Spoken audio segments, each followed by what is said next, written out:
ሰላም ጤና ይስጥልኝ። አማኑኤል እባላለሁኝ ከሰመር ሪል ስቴት የሽያጭ አማካሪ ነኝ። አሁን የምንገኘው በአዋሪ ሴቶች አደባባይ አካባቢ ሰመር ሪል ስቴት ጂፕራስ 16 ሰርቶ ካስረከበው ህንፃ ቴራስ ላይ ነው የምንገኘው። እንግዲህ እንደምታዩት ቴራሳችን በጣም ሰፊና የሚያምር ሆኖ ነው የተሰራው። በዚህ በኩል ወደ ካሳንቺስ አካባቢ በጣም ቆንጆ እይታ አለው።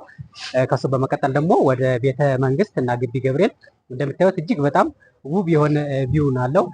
በዚህ በኩል ደግሞ ወደ ቤላና ቀበና አካባቢ እጅግ በጣም ቆንጆ ሆኖ እንዲታይ ተደርጎ የተሰራ ቪው አለው ማለት ነው።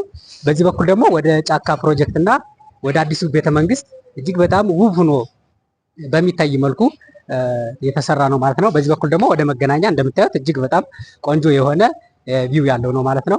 በዚህ በኩል ደግሞ ወደ 22 እና ቦሌ አካባቢ የሚታይ እጅግ በጣም የሚያምር ቪው ያለው ህንፃ ነው ማለት ነው። አሁን ደግሞ በአዳዲስ ሳይቶቻችን እንግሊዝ ኤምባሲ አጠገብ ጂፕላስ 25 ህንፃ እጅግ በጣም ከዚህ በተሻለ መልኩ የተሰራ በካሬ ኦልሬዲ በ78 ሺህ ብር ለተወሰኑ ቤቶች ብቻ ሽያጭ ላይ ነው የምንገኘውና ምናልባት ሀሳቡ ፍላጎቱ ያላችሁ ደንበኞች ያሉን ቤቶች እጅግ ውስን ስለሆኑ ቀድማችሁ መታችሁ ተጠቃሚ ወይም ኢንቨስት እንድታደርጉ ከወዲሁ ለማስታወቅ ፈልጋለሁ። አመሰግናለሁ።